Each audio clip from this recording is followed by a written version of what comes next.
अयोध्येतील राम मंदिराच्या उद्घाटन सोहळ्याची प्रतीक्षा सध्या भारतीयांना लागली आहे। त्यातच हा सोहळा याची देही याची डोळा पाहण्यासाठी अनेकांचे प्रयत्न सुरू असल्याचे पाहावयास मिळत आहे।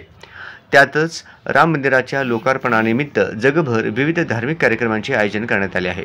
याच पार्श्वभूमीवर सोलापुरातील आर्य वैश्य कोमटी समाज श्री नगरेश्वर देवस्थानच्या वतीने 22 जानेवारी 2024 सोमवारी देवस्थानच्या वतीने अयोध्या येथील श्रीराम मूर्ती प्राणप्रतिष्ठा होणार असून हा सोहळा देखील समाजाच्या वतीने मोठ्या उत्साहात साजरा करण्यात येणार आहे। यामध्ये मंदिरासमोर रांगोळी काढणे, तोरण बांधणे, भगवा पताका, लाईटच्या माळा व मंदिरात फुलांची आकर्षक सजावट करण्यात येणार आहे। सकाळी ठीक 11 वाजता श्रीरामाच्या प्रतिमा पूजा अर्चना सर्व समाज बंधू भगिनीतर्फे करण्यात येणार आहे। तसेच आर्य वैश्य कोमटी समाज भजनी मंडळातर्फे भजन होणार आहे। दरम्यान प्राणप्रतिष्ठा सोहळ्यानिमित्त आरतीनंतर सर्व आर्य वैश्य बंधू भगिनींना महाप्रसाद देण्यात येणार आहे। तसेच संध्याकाळी मंदिरात दिवे लावून दीपोत्सव साजरा करण्यात येणार आहे व त्यानंतर भजनी मंडळाचे भजन होणार आहे। अशा प्रकारे श्रीराम प्राणप्रतिष्ठा सोहळा धार्मिकतेने तसेच दिवाळीप्रमाणे मोठ्या उत्साहात साजरा करण्यात येणार आहे।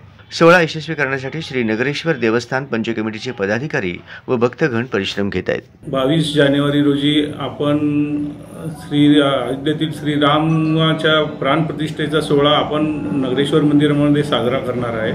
त्यामध्ये आपण सकाळी 11 वाजता भजनी मंडळाचं भजन होणार आहे मंदिरामध्ये। त्याचप्रमाणे आपण संपूर्ण मंदिर सजवणार आहे। बाहेर लाईटच्या माळा सोडणार आहे, पताका, पाना फुलांनी आपण डेकोरेशन करणार आहे। तसेच 12:30 वाजता मुहूर्तावर आपण श्रीरामाची महाआरती करणार आहे। सर्व समाज बांधव यावेळेस मोठ्या संख्येने उपस्थित राहणार आहेत। महाआरतीनंतर महाप्रसाद आहे, सर्वांसाठी महाप्रसाद आहे। तसेच संध्याकाळी आपण दीपोत्सव साजरा करणार आहे मोठ्या प्रमाणात। दीपोत्सव करून नंतर भजनी मंडळातर्फे भजन होणार आहे। अशा प्रकारे आपण मोठ्या उत्साहात श्रीराम प्राणप्रतिष्ठा सोहळा साजरा करणार आहे। साधारण 300-400 समाज बांधव आपले उपस्थित राहणार आहेत। त्यावेळेस आवाहन करतो की त्या दिवशी जास्तीत जास्त संख्येने समाज बांधवांनी उपस्थित राहून कार्यक्रमाला शोभा आणावी आणि पूजेचा महाप्रसादाचा लाभ घ्यावा ही विनंती।